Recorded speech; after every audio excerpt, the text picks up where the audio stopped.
ক্লাবের আমির এই শফিকুর রহমান সাহেব নিজেকে এমন আধুনিকতার তত্ত্ব দিচ্ছে যেগুলোর সাথে বাস্তবতার কোনো মিল নাই। এদের রাজনৈতিক সত্তাই হচ্ছে ধর্ম ব্যবসা করা। এই সরকারের সবচেয়ে অসহনীয় এবং অসহ্য বিষয় হচ্ছে এই জামাত ইসলামকে নিয়ে বেশি বাড়াবাড়ি করা এবং এদের সাথে বেশি ঘষাঘষি করা। আমি আওয়ামী লীগের অবৈধ ভাবে ক্ষমতায়নকে যেমন অপছন্দ করেছি এবং আন্দোলন করেছি, আবার এদিকে ধরেন যে ভোটের অধিকার হরণের জন্য আওয়ামী লীগের গুণকুমের বিরুদ্ধে যেমন আমি আন্দোলন করেছি, জামাত ইসলামের একটা ধর্ম ব্যবসায়ী, ধর্মকে পুঁজি করে সাধারণ মানুষকে ধোঁকা দিয়ে এবং তাদের দাঁড়িপাল্লায় ভোট দিলে জান্নাতুল ফেরদৌস বরাদ্দ দেওয়া হবে, এই সমস্ত মিথ্যাচার করে তারা বিভিন্ন জায়গায় মহিলাদেরকে পাঠায় এবং নিজেরা যে এই সমস্ত প্রচার প্রচারণা চালিয়ে ধর্মভীরু মানুষকে বিভ্রান্ত করে রাজনৈতিক ফায়দা হাসিলের অপচেষ্টাকারী এই জামাত ইসলামকে ঠিক তেমনি ভাবে আমি অপছন্দ করি। তার কারণ এদের রাজনৈতিক সত্তাই হচ্ছে ধর্ম ব্যবসা করা। আর এই সরকারের সবচেয়ে জঘন্য লাগে যে একে নিয়ে এত বেশি বাড়াবাড়ি করে, এত বেশি ট্রাস্ট করে, এত বেশি আস্থাশীল হওয়ার চেষ্টা করে যে মানুষের চোখে কিন্তু এই সরকার ধরা পড়ে যাচ্ছে। কারণ বাংলাদেশের মানুষ মুক্তিকামী মানুষ, বাংলাদেশের মানুষ স্বাধীনচেতা মানুষ, বাংলাদেশের মানুষ মুক্তিযুদ্ধের চেতনায় বিশ্বাসী মানুষ। এই মুক্তিযুদ্ধ একটা মাত্র সংগঠনের কারণে মুক্তিযুদ্ধের চেতনাকে ক্ষতিগ্রস্ত করবে, আঘাত হানবে, এই জিনিসটা কিন্তু কেউ আমরা বরদাস্ত করবো না এবং আমরা বরদাস্ত করতে কিন্তু পারিও না। এই সরকারের বিন্দুমাত্র চেতনায় থাকা উচিত যে বাংলাদেশের মানুষ মুক্তিযুদ্ধের চেতনাকে ধারণ করে, লালন করে, বিশ্বাস করে, সম্মান করে, আনুগত্যশীল মুক্তিযুদ্ধের চেতনার প্রতি। অতএব নাড়াঘাটা যে যাই করুক, মোটামুটি ভাবে একটু লেভেল রেখে এদের চিন্তা করা দরকার। এমন কিছু করা উচিত না যাতে তারা বিতর্কিত হয়। এই জন্য এই সরকারের এই ব্যাপারে এখন আরেকটা কথা বলি, এই সরকার সংস্কার মাঝে মধ্যে হঠাৎ হঠাৎ স্বপ্ন দেখার মতো করে সংস্কার কথা উচ্চারণ করে যখন রাজনৈতিক সংগঠনগুলো বেশি সোচ্চার হয় যে নির্বাচনের দিন তারিখ নিয়ে।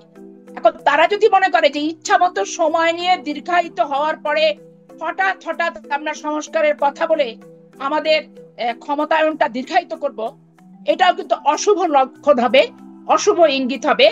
এবং যে আগস্টের চেতনা, অভ্যুত্থান এবং 15 বছর যে আন্দোলনের একটা কামিয়াব লক্ষ্যে পৌঁছানোর যে স্পিরিটটা, সেটা কিন্তু ব্যাহত হবে।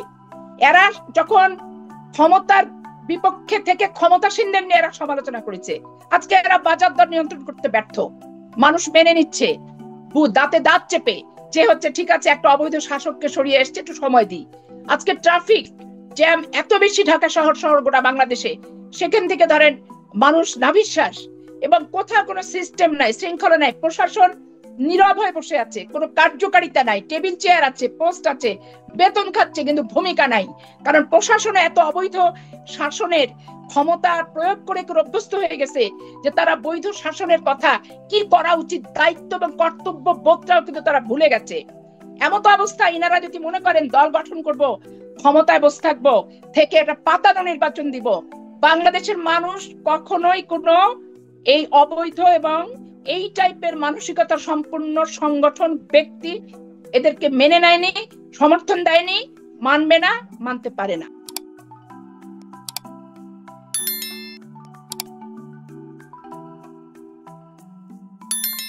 রাজনীতিতে গত 15 মাসের নানান জল্পনা কল্পনার আনুষ্ঠানিক অবসান, ফর্মাল টার্মিনেশন। বিএনপি সবাইকে অবাক করে কোন রাগঢাক ছাড়া চূড়ান্ত ঘটনা ঘটিয়ে দিয়েছে। What happened? দর্শক, জাস্ট পত্রিকার শিরোনামে আপনি বুঝবেন যে ঘটনা কি। যমুনা টিভি শিরোনাম, আমাদের জুলাই সনদের দরকার নাই। বিএনপির স্থায়ী কমিটির সদস্য একথা বলেছেন, মেজর অবসরপ্রাপ্ত হাফিজ। এবং বিএনপির আরেক মিত্র বলছেন ঐকমত্য কমিশনের সুপারিশ ঘোড়ার ডিম। তো স্থায়ী কমিটির সদস্য যখন বলে আমাদের জুলাই সনদের দরকার নাই, তা আমরা এতদিন যে চিল্লাচিল্লি করে আসছি যে বিএনপি সংস্কার বিরোধী পার্টি, বিএনপি জুলাই ভুলে দেওয়া পার্টি, বিএনপি জাতীয়তাবাদী আপত্তি পার্টি। অনেকে বিশ্বাস করেন নাই। বিএনপির বড় বড় নেতারা আমাদেরকে বলতেন বিভিন্ন জায়গায় দেখা হলে যে বাবারা তোমরা অতিরিক্ত বলো, আমরা তো সংস্কারের পক্ষে, আমরা সংস্কারের প্রক্রিয়া বা কিছু বিষয় নিয়ে আপত্তি করছি, আমরা নোট অফ ডিসেন্ট দিলেও তো আমরা ঐক্যমত হয়েছি, আমরা তো জুলাই সনদে সাইনও করেছি। আমি বলি না, বিএনপি কোনো সংস্কার চায় না। কারণ সংস্কার হলে বিএনপির রাজনীতি থাকে না। চান্দাবাজি না করা গেলে, পরিবারতন্ত্র না থাকলে ইউরোপ আমেরিকার পিওর ডেমোক্রেটিক রাজনীতি চালু হলে বিএনপি মানুষ করবে কেন? এই জন্য বিএনপি পিওর গণতন্ত্র সংস্কার বিরোধী দল, এবং বিএনপি জুলাইকে ধারণ করে না, জুলাই ভুলিয়ে দিতে চায়। কি যে জুলাইতে কিচ্ছু হয়নি, হ্যাঁ জুলাইতে এই হয়েছে সেই হয়েছে, আপনি কান্নাকাটি করবেন, 5 আগস্ট আসলে, জুলাই আসলে আপনি কবর জিয়ারত করবেন, বিএনপি এতে রাজি। এবং জুলাই শহীদদের টাকা পয়সা দিতেও বিএনপি রাজি। কিন্তু বিএনপি জুলাইকে ধারণ করে না, এর অর্থ কি? যেটা কোনো আইনি ভিত্তি থাকবে না, সংবিধানে বা কোথাও এগুলো লেখা থাকবে না। এর মানে জুলাইয়ের প্রতি আলাদা কোনো অব্লিগেশন বিএনপি চায় না, কিন্তু জুলাই নিয়ে কান্নাকাটি এগুলো সমস্যা নেই। এজন্য রাজনৈতিক দলের হিসাবে বিএনপি জুলাই সনদে সাইন করেছিল, কিন্তু জুলাই সনদ বাস্তবায়ন হোক আইনি ভিত্তি হোক এটা কোশ্চিনকালও চায় না। আর বিএনপির আসল শক্তি এখন ভারত, আর ভারত বিএনপিকে অ্যাসাইনমেন্ট দিয়েছে এট এনি কস্ট তোমরা জুলাই ভুলিয়ে দাও। জুলাই ভুলিয়ে তো আর সরাসরি দেওয়া যায় না, বিভিন্ন ফন্দি ফিকিরে তো অনেক ধানাই ধানাই করে বিএনপি এই পর্যন্ত এসেছে। ঠিক আছে, আমরা সংস্কার চাই, আমরা এটা রাজি এটা রাজি, কিন্তু নোট অফ ডিসেন্ট স্বাক্ষরও করলাম। উদ্দেশ্য ছিল এরকম করে একটা পর্যায়ে এসে চূড়ান্ত সময় ওগুলো সব ধামাচাপা দেয়া বা একটা মূলা ঝুলিয়ে রাখা। আর যার থেকে দেখিয়েছে এই যে দেখেন বিএনপি সংস্কার চায়, ঐকমত্য কমিশনে সংলাপ করেছে, কোঅপারেট করেছে, মতামত দিয়েছে, স্বাক্ষর করেছে, সব জায়গায় তো আমরা আছি, আমরা নাই মানে আমরা সংস্কার বিরোধী দল মানি, কিন্তু আসলে বিএনপি সংস্কার বিরোধী দল প্রমাণিত হয়ে গেছে। তো বিএনপি যখন দেখলো যে না এতদিন ঘুরিয়ে ফিরিয়ে একটা পর্যায়ে আনতে পেরেছি, কিন্তু প্রফেসর ইউনূস এই ধানাই ফানাই কিংবা এই নোট অফ ডিসেন্ট এগুলো বাদ দিয়েই জুলাই সনদের আইনি ভিত্তি দিতে যাচ্ছেন, এখন আর বিএনপি সহ্য হয় না। এখন মুখ ফসকে সব জল্পনা কল্পনার অবসান ঘটিয়ে আসল কথা বের করে দিচ্ছে। কি এই যে মেজর হাফিজ যেটা বলছেন আমাদের জুলাই সনদের দরকার নাই, এইটাই বিএনপি রাজনীতি। তাহলে এবার বুঝছেন বিএনপি রাজনীতিকে, আমাদের জুলাই সনদের দরকার নাই, দিস ইজ বিএনপির রাজনীতি। কেমন লাগে? বিএনপি করবেন, বিএনপি করতে পারবেন না। আমি বহুত আগে বলেছি আমরা যারা সংস্কারের পক্ষে, আপনারা যারা সংস্কারের পক্ষে, বিএনপির বিরুদ্ধে আপনাকে স্ট্যান্স নিতে হবে, বিএনপিকে ওভারলুক করতে হবে, বিএনপিকে প্রয়োজনে সাইজ করতে হবে। তবে হ্যাঁ, প্রফেসর ইউনূস এবার সিদ্ধান্ত নিয়েছেন বিএনপিকে সাইজ করার, আইন শৃঙ্খলা রক্ষাকারী বাহিনীর সাথে বৈঠক করেছেন। এমনকি আপনি দেখেছেন বিএনপিকে সাইজ করা যে শুরু দলিল দিয়েছে আগেই। এই যে বিএনপি নেতা এহসানুল হক মিলনকে বিদেশ যেতে দেওয়া হয়নি, এয়ারপোর্ট থেকে ফিরিয়ে দেওয়া হয়েছে, সাইজ হয়ে ঘরে বসে আছে। আর বিএনপির যদি হ্যাডম থাকতো তাহলে এটা নিয়ে তোলপাড় শুরু করে দিত, ইউনূসকে ফোন দিত, তারেক রহমান, মির্জা ফখরুল, সালাউদ্দিন, জামায়াতের নেতা, আমার সাবেক প্রতিমন্ত্রী, শিক্ষা প্রতিমন্ত্রী, তাকে এয়ারপোর্ট থেকে ফিরিয়ে দেওয়া হয়। এটা হাসিনার জমানা, এত বড় সাহস কার? অথচ বিএনপির কোনো কথা দেখেন, বিএনপির পেজে কিছু আছে না, বিএনপি মন্ত্রী মিডিয়া কিছু আছে, কিছু নাই। শুধু মিলন ভাই নিজে একটু কান্নাকাটি করেছেন সংবাদ সম্মেলন করে। এটা পার্ট অফ সাইজ করা। বিএনপির সব নেতারা ইউনূসের কাছে ধরা, তাদের নাকে বর্ষি লাগানো, ইলিয়াস পিনাকির কাছে সবার মাল আছে, একে একে জয় বাংলা হচ্ছে।